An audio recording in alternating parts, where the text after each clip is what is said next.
Hi, I'm Brian. Hey, I'm Merisa. And this is Human Coupling, the show about what it means to be human and being a couple.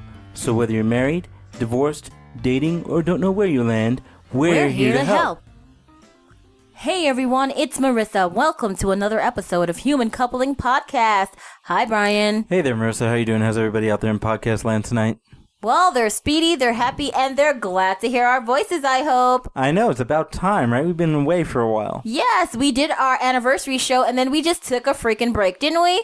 Yeah, I think we did one show after that, but it's been a while. It's been at least 3 weeks. Yeah, because we've escaped into substitute parenting land. Uh-oh. Yeah, that's what our show is about tonight, people. Us complaining about the small task of substitute parenting from June to August. Mm-hmm. Dun, dun, dun. Yeah, dun, people, because guess what? Not really June to August. It's like mid-July to end of August. Whatever. Okay, God, be freaking specific about it, why don't you? Do you I know don't me know. at all? Seriously? I don't know. Yes, you're specific. Yeah, now he's become a total jerk. Okay, it's great. See, this is what substitute parenting does to single-minded, Feel the joy. free people who don't worry about anybody but themselves. It's true. It's so true. Oh, God, we're so tired. Oh, my God, we're complaining like hell tonight, and it's going to be great. Yes. So let's give the listeners out there in podcast land a little background to this bright idea of substitute parenting, Marissa. Okay, rolling to the background, people. How you doing? Okay, so I had the bright idea, and he's going to blame me for this later. Don't worry about it. I am. I had the bright idea. I was like, my sister, send me your children. We will take care of them for the summertime, and you don't have to freaking think about it. And Brian was like, what did she just say to her sister and agree to make us both do while I didn't agree to this? I'm going to have to do it because if I say something, she's going to smack me. Huh? Yeah, see, that's my explanation of it. Wasn't it great? Pretty much. But, I can give a more well-rounded explanation, if you will, Marissa. you're the scientific one in this relationship. Do your thing, man. So what it comes down to is something that we in clinical and scientific circles call theory versus practice. Mm-hmm. So let's go from the theoretical perspective first, shall we? Break it down, baby. So our idea was, and I was more forced into it, but I kind of went along with it. Our idea was... Deal with it. Yeah. Let's bring the children to Denver. Mm-hmm. And being the type of people that we are, very well enlightened, very well educated, academic, kind of artsy kind of people. Bohemian, in other words. Bohemian, yes. We said, let us show them something other than the hustle and bustle and utter horror that is New York City and the surrounding areas. We shall enlighten them. Because I don't know about you, Marissa, but I grew up in Brooklyn and it was a shithole. It was a shithole, but at least it was an interesting shithole. It was, but you never got to see anything other than that. You thought the whole world operated in the fight or flight nastiness that is New York City, right? Exactly. Attitude on the move. And so my thought was, they're becoming teenagers. One is a teenager, one is becoming a teenager. An evil tween, in other words. I said, let me show them something different, because I know when I was around that age, I got to experience some really unique things that were outside of the norm, and it really shaped who I became later on in life. And I still now, 20 plus years later, think back to that time in my life and say, wow, I'm glad I did what I did. So I said, let me see, maybe I'll be able to, impart some of those experiences, not the same ones, but something with as much impact onto my lovely nieces. Mm-hmm. Let's take them to the country, in other words, because Denver is kind of countrified, and all they complain about is that there are too much trees and that there are bugs biting them on their little asses, okay? That, and, and then we could take them into the mountains and do all this other kind of lovely stuff. But we skipped that whole let's go we'll into the woods We'll get into that. Mm-hmm. Yeah, whatever. Anyway. So then, wait, let me finish. So, you're still being scientific. Yes. I'm sorry. So that was the theory. Now let's go into the practice. Oh Lord! And for that end of things, I'll just turn it over to you. The practice. And make it easy. Oh yeah, what was it really like when they actually got here? Okay. Anyway, when they actually got here, we realized that we had to worry about 4 people and a budget, 4 people and feeding a budget, 4 people and the word boredom, bitch. I can't stand that damn word right now. No. Entertaining 4 people. Dealing with 4 really different entertaining 2 people. Attitudes. Don't forget about the attitude problem. Oh my God. Lord. New Yorkers, I love you. I used to be one of you growing up. I remember how stank my attitude was. But the words, Uncle Brian, no. Why, Uncle Brian? Do we have to? Like those words right now, Yes. right now, I want to buy a fly swatter from the 99-cent store and just fly swat them whenever they say shit like that. I just Yeah, want to seriously, I you just know, want to slap them with a fly I love swatter. my nieces, but in particular the little one, I think I'm going to, I had to try very hard not to tighten my hand around her throat. Oh, see, quite this a is bit. see, just like when you're in a relationship, folks, love and parenting and contemplating a little bit of murder.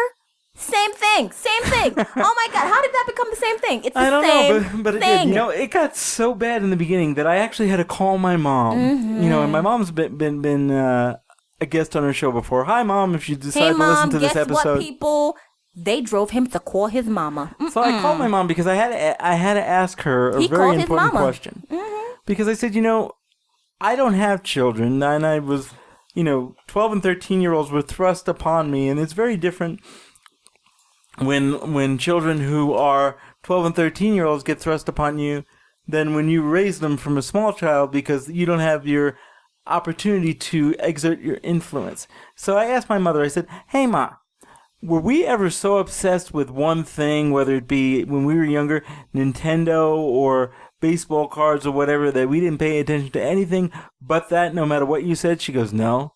And I said, were we ever super disrespectful to you or disrespectful to others even when we didn't want to do said activity, or did we always try to participate no matter what?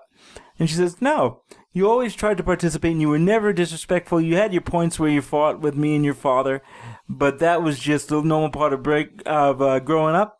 It really wasn't something that you did. And when I explained to her what was going on in this house right now, she's like, what the hell is up with that? And I said, I have no idea. But I had to ask you to see whether it was something that was normal or not. And at least from my experience in memory and the experience of my parent, I didn't get to speak to my dad about it, but my mom at least, that was not the case. Okay, and then I jumped in and explained to him, okay, Brian, baby, handsome. All right, you're dealing with female children raised by A-type personality females. Therefore, sometimes when you speak to the children, I know you have the manly, powerful voice that you have cultivated from times long ago, but you have to tone it down a little bit. Okay, I'm not very good at that. You got your turn, shut up. Instead of saying, well, I'll make you do it, you have to try to approach it in a different manner because you know what? You're gonna make the little one cry and then I have to freaking deal with it. And I don't want to. I know. Most of me doesn't want to make her cry, but Exactly. part of me gets a little satisfaction out of it. I And really then do. Marissa has to deal with the little one crying, and I don't freaking want to do that. I don't want to be the one with the, oh, sweetie, are you okay? I mean, Uncle Brian didn't mean it. He didn't mean. What do you want? Are you okay? Do you want to talk about it later? Do you want to talk about your feelings? She doesn't. She really doesn't. She doesn't care. She's a lot tougher than she puts on. I know, but still, I don't want to be dealing with her crying in public because I'm the female spirit, and guess who they look at going, well, isn't she going to say something to him? Look how he's talking to that child. In New Nope. York, they would have been like, shit, who cares? Here, they're all up in your business. Oh my God. Nope.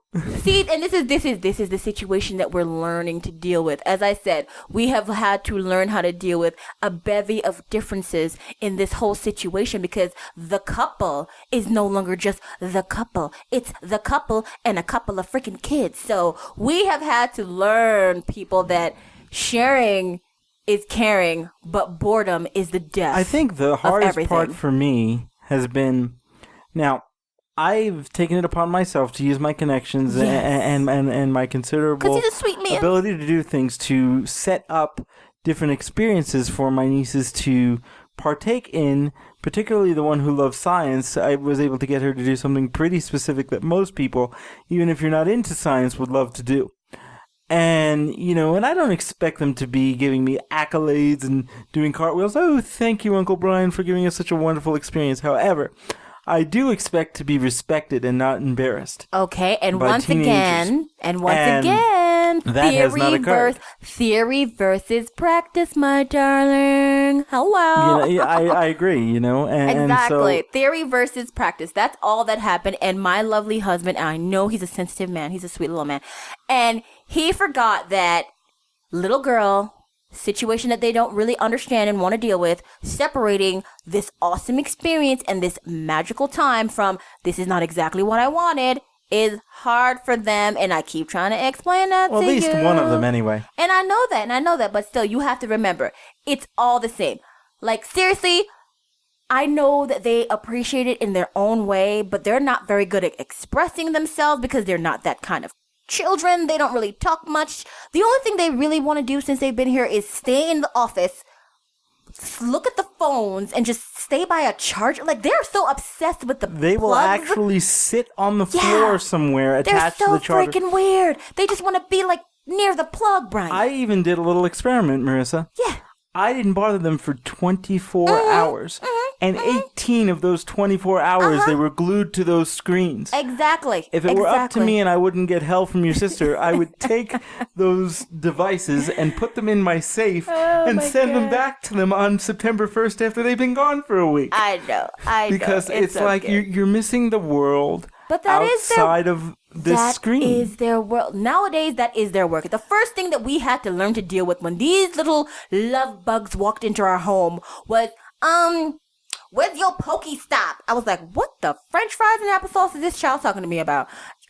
Auntie, the Pokestop so we could play Pokemon. I was like, you're going to have to be more specific, honey. Auntie doesn't know what the crackhead you're talking about. Well, I kind of get that because that is spreading all over the world. Exactly. Actually spreading all over the world. And we didn't think that we would have to deal with it because we're not into that whole phone game situation. I get that, but it's not just that. If it was just that, I could deal with it. I'm just saying that was one of the first little situations that we had to get over. And then when the older one, she lost all her Poke privileges and she had to go buy a Google Play card. She done lost her shit, folks. Oh my God. She cussed at poor Brian. But I need one. But why can't I have one? I need the tokens.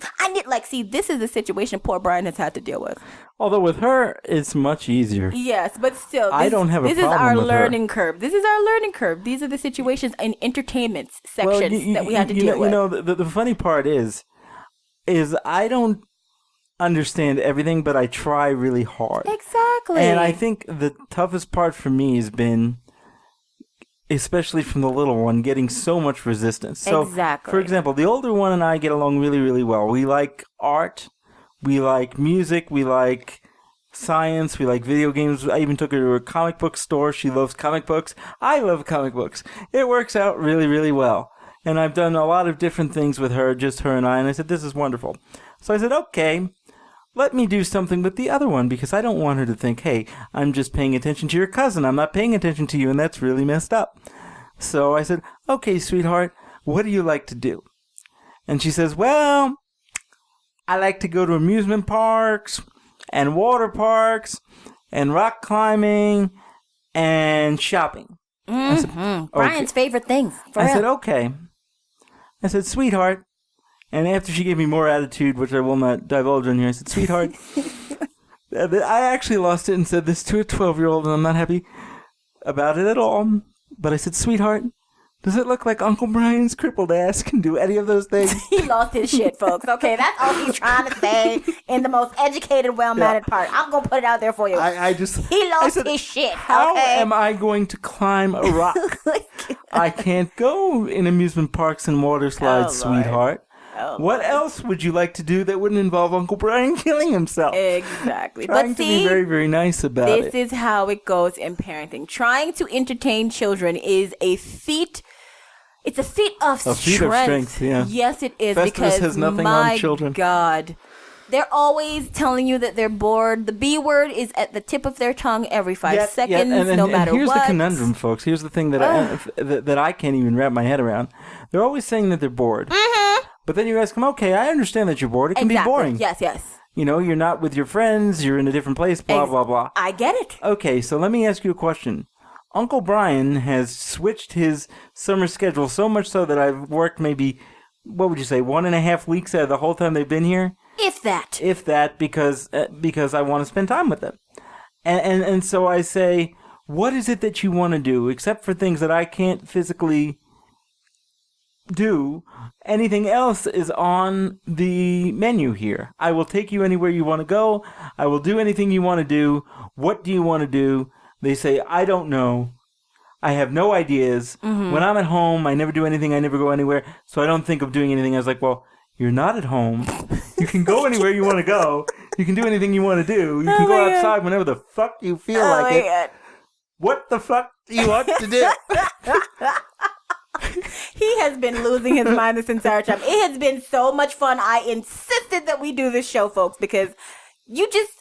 I don't know. You parents out there sound are like just a terrible probably person. laughing. I know, I'm not. No. We're sharing our experiences. This is an experience that couples who are in the situation where they don't have kids at the moment, they should all experience. You know, because I did read an article saying that the childless family members are the most underappreciated people. But remember, you can ask them for favors like this, you know, if not for them, for you, because, you know, you want to get rid of your kids for a minute and they, you know, they need to experience having kids for a minute.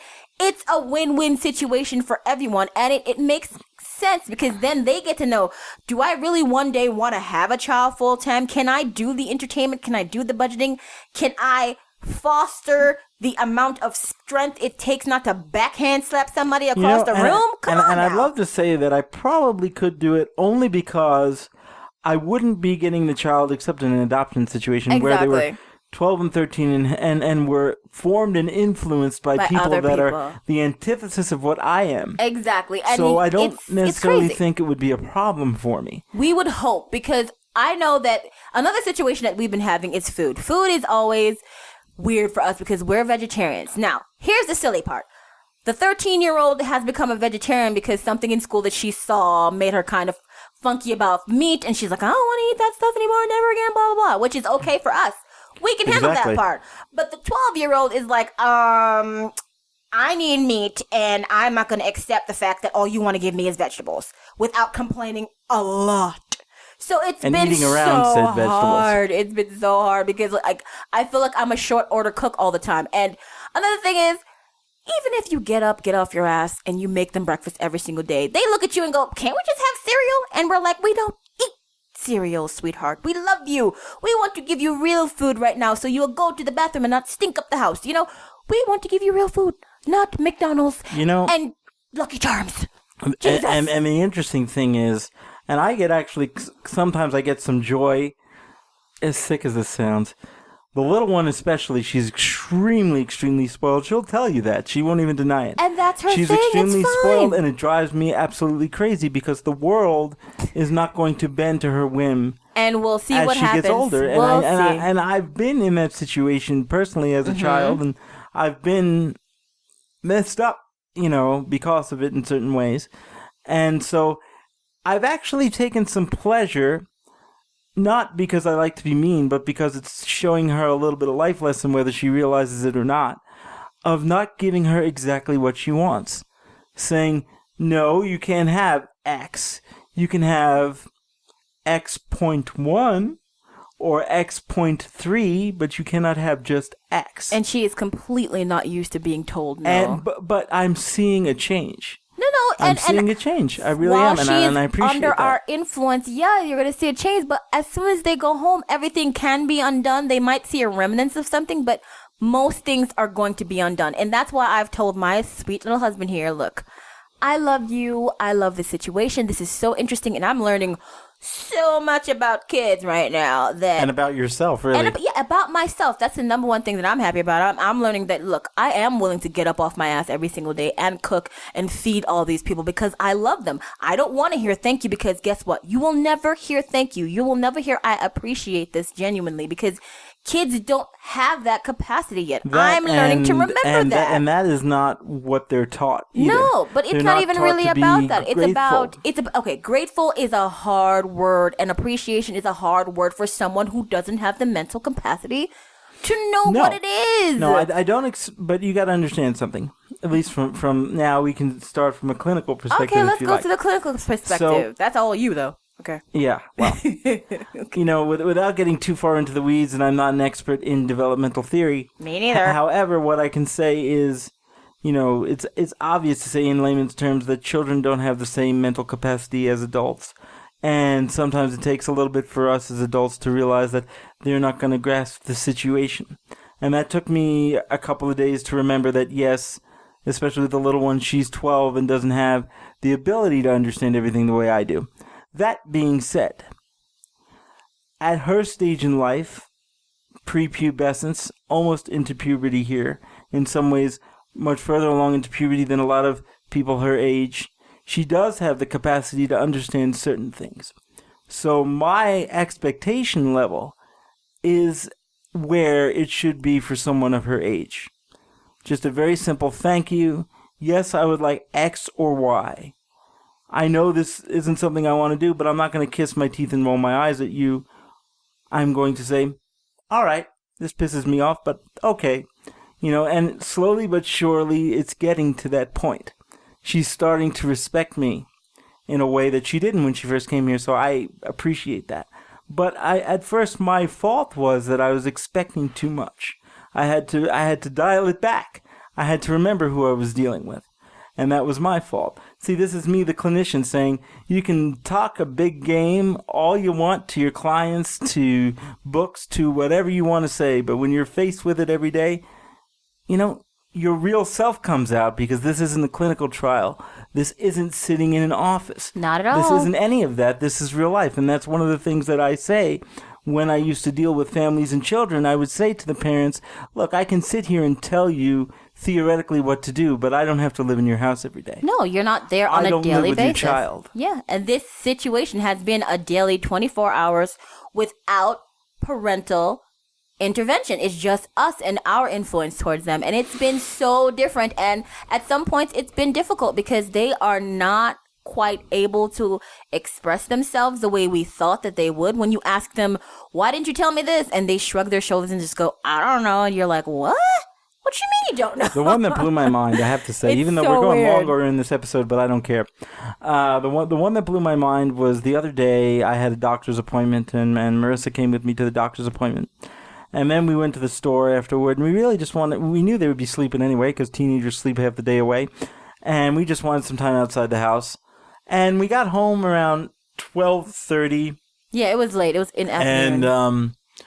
And, she said, even when we were out, she said, should we call them, make sure that they're doing whatever? And I said, no, they're 12 and 13. They stay by themselves all the time. If they need anything, we both have cell phones. They know the cell phones. They can text us.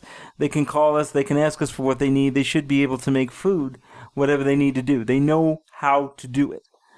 We come home 12:30, 12:45. They haven't done anything. No. They've been awake. The older one says, well, I could cook, but I didn't think I was allowed to. So I said, well, why didn't you call us? And all the while, folks, they're both holding cell phones in their hands. They're fully paid for, fully connected to the internet, fully able to make phone calls and emails and text messages. And ask us, hey, auntie, uncle, yo, I'm kind of hungry over here, and you people are not in the house. What can we do about this situation? I mean, they didn't ask us shit. They just looked at us like, oh, like it is so weird to get that from a human being. I do not know how to understand. And then my answer, because I have a little evil streak in me, was, Marissa, I want to leave them for like 18 hours. He's such a jerk. And see if they actually do anything to take care of themselves, or they just sit there writhing in pain and curling up in a ball. I don't even know, baby. But you know what? This is such a great topic. Honestly, I think we're going to have to go into part 2. How about we save some of this for like an episode number 2? Yeah, because we're already 23 minutes in, and we just look like we're complaining. So, folks, I know this is awesome sauce, but you know what? We are going to cut you off and do a to be continued. So, to be continued. Have a nice day, folks. And we love you, but we're working through the situation. So pray for us. Bye-bye now. Bye-bye now. Hey out there in podcast land, it's Brian from The Couple.